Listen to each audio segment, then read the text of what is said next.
늙으면 형제자매들이 멀어지는 이유 5가지 심리적 단절의 덫. 여러분의 인생 후반전의 관계의 지혜를 전하고자 합니다. 오늘 저희는 많은 분들이 가슴 아파하지만 누구에게도 쉽게 털어놓지 못하는 주제, 바로 늙으면 형제자매들이 멀어지는 이유에 대해 이야기하려 합니다. 젊은 시절 부모님 아래에서 함께 자라며 세상에서 가장 가까웠던 사이가 형제자매입니다. 하지만 나이가 들수록, 특히 부모님이 돌아가신 후에는 연락도 뜸해지고 명절에도 얼굴 보기 힘든 남보다 못한 사이가 되어버리는 경우가 너무나 많습니다. 왜 이런 비극적인 단절이 일어나는 걸까요? 오늘 이 영상은 실제 노년층 사례를 전문가 수준에서 분석하여 가까웠던 형제자매 사이가 멀어지는 5가지 심리적 단절의 덫을 깊이 있게 설명해 드립니다. 이 5가지 이유를 정확히 이해해야만 남아있는 소중한 관계를 지킬 수 있습니다. 지금부터 노년의 형제 관계를 파괴하는 그 덫들을 함께 살펴봅시다. 이 영상 끝까지 보시고 당신의 형제자매에게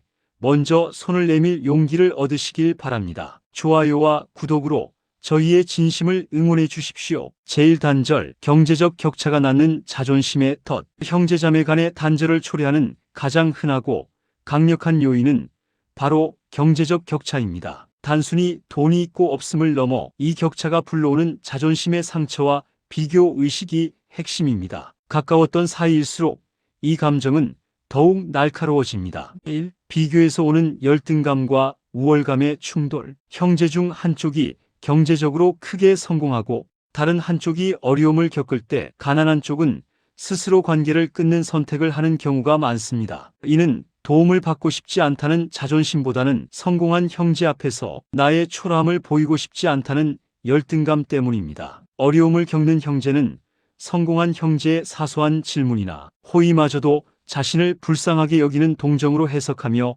상처를 받습니다. 이 감정적 방어 기제가 단절을 초래합니다. 반대로 성공한 쪽 형제는 은연중에 내가 너보다 낫다는 우월감을 드러내거나 혹은 자신의 성공을 자랑처럼 이야기합니다. 이는 듣는 형제에게 공감받지 못하고 무시당한다는 느낌을 주어 관계를 해칩니다. 노년기에는 재산을 다시 불릴 기회가 없으므로 경제적 지위는 거의 고착화됩니다. 이 고착화된 격차가 서로를 불편하게 만들어 연락을 피하게 만듭니다. 2. 경제적 지원이 감정적 부채로 변할 때. 형제자매에게 돈을 빌려주거나 경제적으로 지원했을 때 이 도움이 시간이 지나면서 감정적 부채로 변질됩니다. 돈을 받은 쪽은 갚지 못하는 미안함과 채무자로서의 굴욕감에 시달리고 준 쪽은 왜 아직도 안 갚지?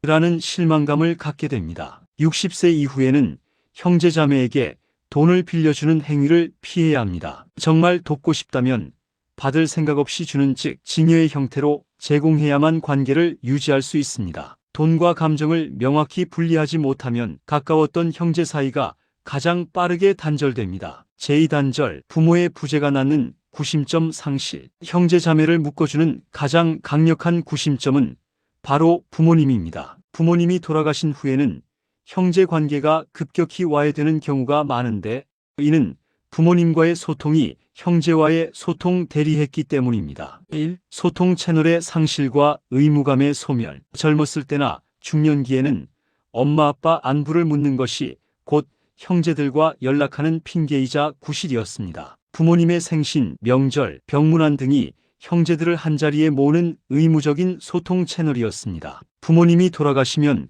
이 의무적인 채널이 사라집니다. 형제들은 이제 우리가 굳이 만날 이유가 없다고 느끼게 되며 형제들끼리의 직접적인 소통 방식을 새롭게 찾지 못하고 각자의 삶으로 흩어집니다. 부모님이 돌아가신 후에도 형제 관계를 유지하고 싶다면 부모님이 아닌 형제들만의 새로운 공통의 목적을 만들어야 합니다. 예를 들어서 형제들만의 정기적인 취미 모임, 공동의 봉사활동 등입니다. 2. 유산 분배 과정에서 쌓이는 감정의 앙금. 유산 분배는 단순히 재산을 나누는 문제가 아니라 부모님이 나를 얼마나 사랑했는가에 대한 형제들 간의 애정 척도 싸움으로 변질됩니다. 재산 분배 과정에서 쌓인 작은 불만과 서운함이 노년까지 이어져 관계를 완전히 단절시킵니다. 나는 부모님 병간호를 더 했는데 왜 유산은 똑같지? 라는 생각은 돈이 아니라 희생에 대한 인정을 받지 못했다는 서운함에서 비롯됩니다. 이 서운함이 노년까지 남아 형제자매를 피하게 만듭니다. 부모님이 살아계실 때 유산 문제와 관련된 모든 것은 투명하게 공개하고 감정적인 빚을 남기지 않도록 깔끔하게 정리해야 합니다. 부모님 부재 후에 형제 관계는 깨끗한 유산 정리에서 시작됩니다. 제3단절 생활 환경에 변화가 나는 공감의 단절. 노년기에는 각자의 배우자와 자녀들이 세운 가족 시스템 안에서 완전히 다른 생활 환경에 놓이게 됩니다. 이 생활 환경의 변화가 형제들 간의 공통 관심사를 소멸시키고 공감을 어렵게 만듭니다. 1. 배우자 시스템에 종속되는 형제관계. 나이가 들수록 형제와의 관계는 배우자의 의중에 크게 좌우됩니다. 배우자가 형제를 싫어하거나 불편해하면 형제와의 만남 자체가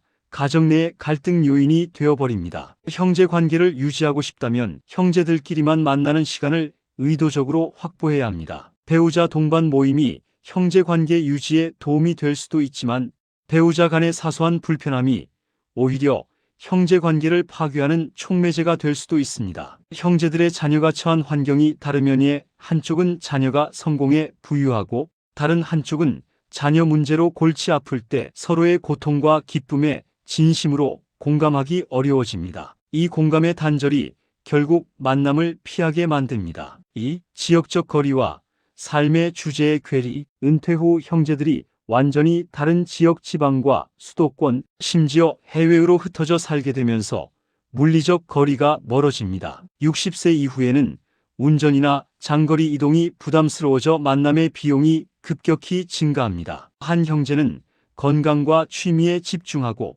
다른 형제는 경제적 활동에 집중한다면 서로의 삶에 대한 공통의 대화 주제가 사라집니다. 만났을 때 할 말이 없는 상태가 되면 결국 관계는 멀어집니다. 노년의 형제 관계는 공통의 추억에 의존하는 경향이 강합니다. 함께 새로운 추억 공동 여행, 공동 학습을 만드는 노력이 관계를 유지하는 가장 확실한 방법입니다. 제4단절 역할의 소멸이 낳는 개인의 고립. 우리는 어린 시절부터 누구의 동생, 누구의 형이라는 역할 속에서 형제 관계를 맺어왔습니다. 하지만 노년기에는 이러한 역할이 소멸되면서 형제로서의 정체성까지 함께 사라지는 경우가 많습니다. 1. 돌봄 역할의 끝과 개인의 삶으로의 회귀. 젊었을 때는 형이 동생을 챙기거나 누나가 동생을 돌보는 등 역할에 기반한 관계였습니다. 이 역할이 노년기에는 점차 사라지거나 역전됩니다. 60대 이후에는 자녀 양육의 부담이 끝나면서 나 자신의 삶에 집중하는 개인주의가 강해집니다. 형제라는 정체성보다는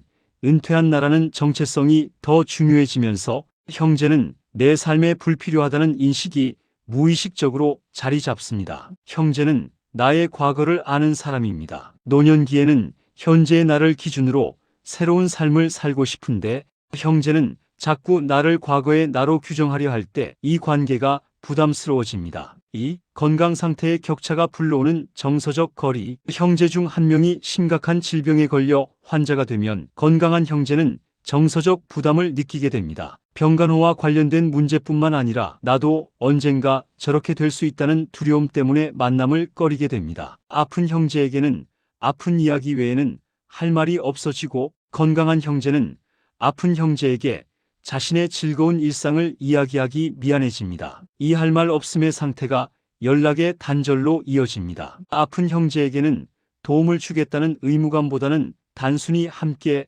시간을 보내주는 것에 집중해야 합니다. 관계는 역할이나 의무가 아닌 함께하는 순간을 통해 유지됩니다. 제5단절 기억의 차이가 낳는 과거의 갈등 해석의 충돌. 나이가 들면 형제자매들은 과거의 기억에 의존해 대화합니다. 하지만 놀랍게도 각자의 기억이 다릅니다. 이 기억의 차이가 노년의 형제 관계에서 새로운 갈등의 불씨가 됩니다. 1. 과거 해석의 충돌과 화해의 부재. 어린 시절의 갈등, 부모님의 편애, 사소한 사건 등에 대해 형제들은 서로 다른 기억과 감정적 해석을 가지고 있습니다. 나이가 들면 서로의 기억이 더욱 확고해져 내 기억이 맞다고 주장하게 됩니다. 이 기억의 충돌은 결국 너는 그때 나에게 상처를 줬다는 감정적 비난으로 이어지며 묵혀두었던 과거의 앙금이 노년기에 폭발하는 경우가 많습니다. 과거의 갈등에 대해 진심으로 사과하고 화해할 수 있는 감정적 유연성이